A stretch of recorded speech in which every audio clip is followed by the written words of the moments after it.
नमस्कार, आप देख रहे हैं CWB हिंदी न्यूज। विक्रम संवत 2077 शक संवत 1942 आज आश्विन मास के शुक्ल पक्ष की षष्ठी तिथि। तदनुसार मंगलवार 22 सितंबर 2020 हम अपने दर्शकों का CWB हिंदी न्यूज पर स्वागत करते हैं। आज का विचार, मैले और गंदे कपड़े से यदि हमें शर्म आती है तो गंदे और मैले विचारों से भी हमें शर्माना चाहिए। केंद्रीय विश्वविद्यालय संयुक्त प्रवेश परीक्षा यानी CUCET सफलतापूर्वक संपन्न हो गई है। हरियाणा केंद्रीय विश्वविद्यालय सहित देश भर के 18 शिक्षण संस्थानों में दाखिले के लिए प्रवेश परीक्षा 18 से 20 सितंबर तक आयोजित हुई। हरियाणा केंद्रीय विश्वविद्यालय के कुलपति प्रोफेसर RC कुहाड़ ने प्रवेश परीक्षा के सफलतापूर्वक संपन्न होने पर इस कार्य में लगे विश्वविद्यालय के अधिकारियों, शिक्षकों व कर्मचारियों को बधाई दी। सरकार के 9वीं से कक्षा 12वीं तक के स्कूली बच्चों के लिए स्कूल खोलने के फैसले के बाद अब अपने बच्चों को स्कूल भेजने को लेकर अभिभावक असमंजस में हैं। परिजन दुविधा में है कि कोरोना के बढ़ते संक्रमण के मामलों को देखते हुए वे अपने बच्चों को स्कूल भेजें या न भेजें। केंद्र व प्रदेश सरकार द्वारा जारी गाइडलाइन के अनुसार सोमवार से छात्र अभिभावकों की अंडरटेकिंग के बाद शिक्षक से समय लेकर स्कूल जा सकते हैं। हरियाणा के मुख्यमंत्री मनोहर लाल खट्टर व प्रदेश के आढ़तियों के प्रतिनिधियों के बीच मुख्यमंत्री आवास पर बैठक हुई। बैठक के बाद आढ़तियों ने बैठक को सफल बताया और कहा कि सरकार व उनके बीच कई मुद्दों पर सहमति बन गई है। इसके लिए आज मंगलवार को एक और बैठक होगी। वहीं किसानों के बारे में आढ़ती प्रतिनिधि ने बताया कि किसान चाहे तो अपनी फसल का भुगतान किसी भी मोड में ले सकता है। वह चाहे तो डायरेक्ट भुगतान ले सकता है या चाहे तो आढ़तियों के माध्यम से ले। इसके लिए किसान स्वतंत्र है। बता दें कि हरियाणा स्टेट अनाज मंडी आढ़ती एसोसिएशन के मुख्यमंत्री मनोहर, उप मुख्यमंत्री दुष्यंत चौटाला, मुख्य सचिव संजीव कौशल, अतिरिक्त मुख्य सचिव PK दास, अतिरिक्त प्रधान सचिव V उमाशंकर व अन्य वरिष्ठ अधिकारियों आढ़ती एसोसिएशन के प्रधान अशोक गुप्ता की अध्यक्षता में सभी जिला प्रधानों के साथ बैठक हुई। आदमपुर के विधायक कुलदीप बिश्नोई ने कहा कि किसानों की मांग पर डिप्टी CM दुष्यंत चौटाला को तुरंत इस्तीफा दे देना चाहिए। उन्होंने कहा कि अगर मैं उनकी जगह होता तो 1 मिनट भी इस्तीफा देने में देर नहीं लगाता। उन्होंने कहा कि भाजपा ने किसानों के लिए काला कानून लागू किया है। कुलदीप बिश्नोई ने कहा कि कांग्रेस पार्टी पूरे देश के किसानों के साथ है। भाजपा सरकार ने हमेशा किसानों पर अत्याचार किए हैं, उन्हें दबाने का प्रयास किया है। आज भी काला कानून लागू करके किसानों को दबाने का प्रयास किया जा रहा है। हरियाणा में 6 महीने बाद स्कूल खुले। लंबे समय से स्कूलों में सन्नाटा पसरा हुआ था, लेकिन अब स्कूल खुलने से फिर रौनक लौट आई है। बता दें कि स्कूल में बच्चे केवल अपने संबंधित अध्यापक से परामर्श व समस्या के लिए आ सकते हैं। स्कूल आने से पहले सभी बच्चे मास्क लगाकर आएंगे। इसके साथ साथ शारीरिक दूरी के नियमों की पालना करनी होगी। विद्यालय में ज्यादा भीड़ इकट्ठी न हो, इसके लिए विद्यालय मुखिया सभी प्रकार का प्रबंध करेंगे। ITI संस्थान में एडमिशन के लिए विद्यार्थी अब 22 के बजाय 28 सितंबर तक आवेदन कर सकेंगे। साथ ही कॉलेजों की भी अंतिम तिथि बढ़ाकर 24 सितंबर कर दी गई है। विभाग द्वारा ये फैसला विद्यार्थियों की समस्या को देखते हुए लिया गया है। कोरोना महामारी में विद्यार्थियों को प्रमाण पत्र बनवाने में समस्या आ रही है। इसके लिए विभाग ने एडमिशन की डेट बढ़ाई है ताकि ज्यादा से ज्यादा विद्यार्थी ऑनलाइन आवेदन कर सकें। ITI में एडमिशन लेने के लिए हरियाणा से 10वीं व 12वीं करने वाले विद्यार्थियों को डोमिसाइल व आय प्रमाण पत्र जरूरी नहीं है। हरियाणा के मुख्यमंत्री मनोहर लाल और भाजपा प्रदेश अध्यक्ष ओम प्रकाश धनखड़ ने किया ई-बुक का विमोचन। इस ई-बुक को पार्टी की आधिकारिक वेबसाइट www.sr.bjp.org पर जाकर डाउनलोड भी किया जा सकता है और उसके नाते को सुझाव भी दिया जा सकता है। भारतीय जनता पार्टी द्वारा तैयार की गई इस ई-बुक में भाजपा कार्यकर्ताओं द्वारा कोरोना के समय लगे लॉकडाउन में किए गए जनसेवा के कामों और कार्यकर्ताओं के अनुभवों का संकलन किया गया है। निजी स्कूलों को ट्यूशन फीस के साथ ही वार्षिक शुल्क, ट्रांसपोर्ट फीस और बिल्डिंग चार्ज वसूलने की इजाजत देने के हाईकोर्ट की एकल बेंच के आदेश को हरियाणा सरकार ने हाईकोर्ट की डिवीजन बेंच में चुनौती दे दी है। सोमवार को हाईकोर्ट के जस्टिस RK जैन व जस्टिस अशोक कुमार वर्मा पर आधारित बेंच ने मामले की सुनवाई इसी विषय पर पंजाब के एक मामले के साथ तय करते हुए सुनवाई 1 अक्टूबर तक स्थगित कर दी है। सरकार ने अपनी अपील में एकल बेंच के आदेश को रद्द करने की मांग की है। सरकार ने कहा है कि एकल बेंच ने सरकार के पक्ष को अनदेखा कर अपना फैसला दिया है। एकल बेंच का फैसला वास्तविक स्थिति के विपरीत है।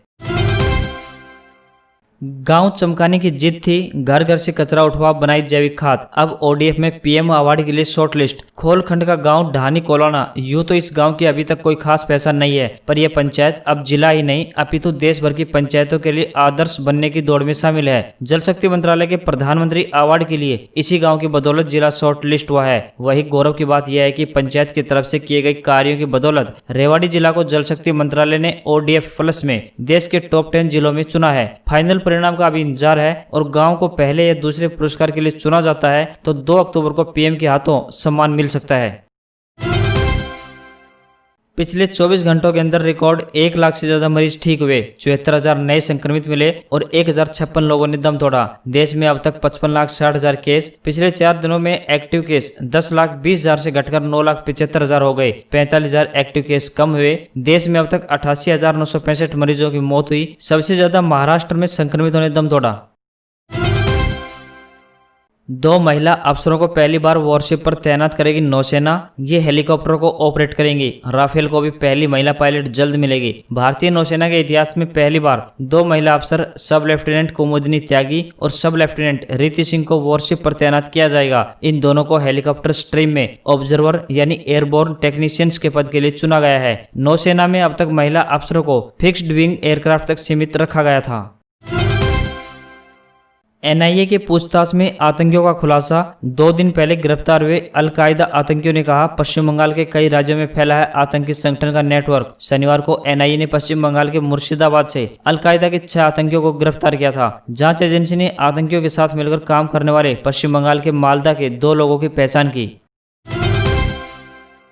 सरकार ने रबी की फसलों पर एमएसपी बढ़ाया। किसान बिलों पर हंगामे के बीच गेहूं के समर्थन मूल्य में 50 रुपए, चना और सरसों में 225 रुपए प्रति क्विंटल का इजाफा। सरकार ने गेहूं के एमएसपी में पिछले साल 85 रुपए का इजाफा किया था। मौजूदा समर्थन मूल्य 1925 रुपए प्रति क्विंटल था।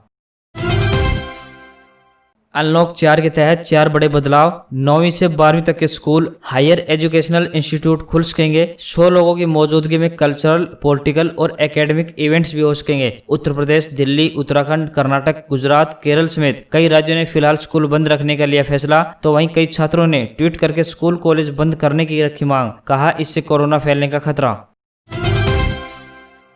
कॉपीराइट उल्लंघन का मामला। तेलंगाना हाईकोर्ट ने लगाया अमिताभ बच्चन स्टारर झुंड की रिलीज पर स्टे। देश विदेश और डिजिटल प्लेटफॉर्म पर भी नहीं हो सकेगी रिलीज। याचिकाकर्ता हैदराबाद के रहने वाले फिल्म मेकर नंदी चिन्नी कुमार हैं, जिनका दावा है कि उनके पास फुटबॉलर अखिलेश पॉल की लाइफ पर फिल्म बनाने के एक्सक्लूसिव राइट्स हैं, लेकिन इसके बावजूद झुंड का प्रोडक्शन किया गया। आईपीएल में बेंगलुरु ने हैदराबाद को 10 रन से हराया। कोहली आईपीएल में एक ही टीम को 50 मैच जिताने वाले चौथे कप्तान। जीत के हीरो रहे चहल। बेयरस्टोस में 3 खिलाड़ियों को आउट किया। महेंद्र सिंह धोनी ने सीएसके, गौतम गंभीर ने केकेआर और रोहित शर्मा ने मुंबई इंडियंस को 50 से ज्यादा match जिताई।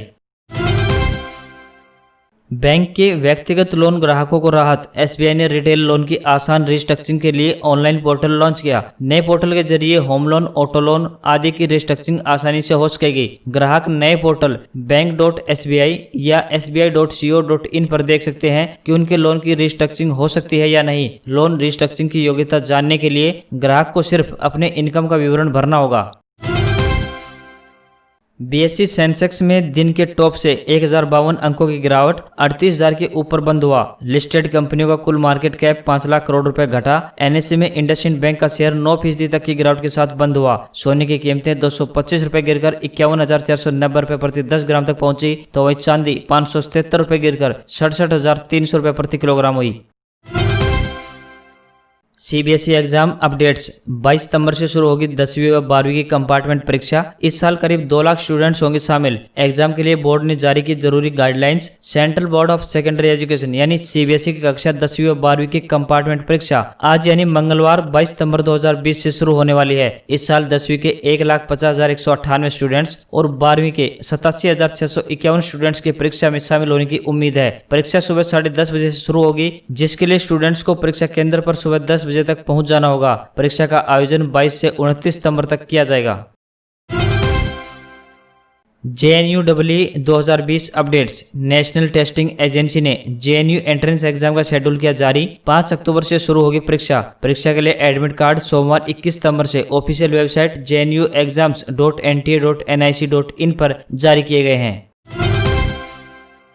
RRB NTPC 2020 updates. Railway board ने एक्टिव की एप्लीकेशन स्टेटस लिंक। 30 सितंबर तक RRB ऑनलाइन reg.co.in पर चेक कर सकते हैं स्टेटस। रेलवे की तरफ से आपका आवेदन स्वीकार किया गया है या नहीं, इस बारे में कैंडिडेट्स 30 सितंबर तक RRB की वेबसाइट से जानकारी ले सकते हैं। करीब 2 साल से अटकी पड़ी रेलवे बोर्ड की परीक्षाओं को इस साल 15 दिसंबर 2020 से आयोजित किया जाएगा। हालांकि कंप्यूटर आधारित यानी CBT इस परीक्षा के लिए अभी तक पूरा शेड्यूल जारी नहीं किया गया है।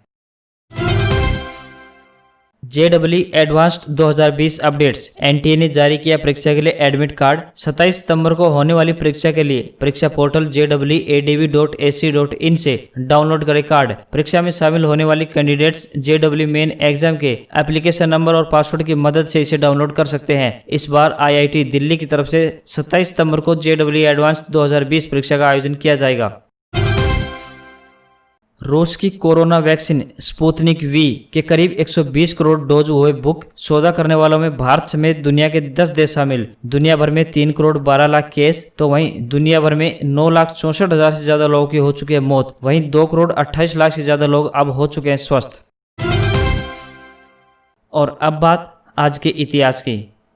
आज ही के दिन सिख समुदाय के पहले गुरु नानक देव जी का पंजाब के करतारपुर में 22 सितंबर 1539 को निधन हुआ था। इन्होंने ही सिख धर्म की स्थापना की थी। भौतिक विज्ञानी और रसायन शास्त्री माइकल फैराडे का निधन 22 सितंबर 1791 को हुआ था। नेशनल जियोग्राफिक मैगजीन का प्रकाशन आज ही के दिन वर्ष 1988 में शुरू हुआ। हिंदी व मराठी फिल्मों की प्रसिद्ध अभिनेत्री दुर्गा खोटे का निधन 22 सितंबर 1991 को हुआ।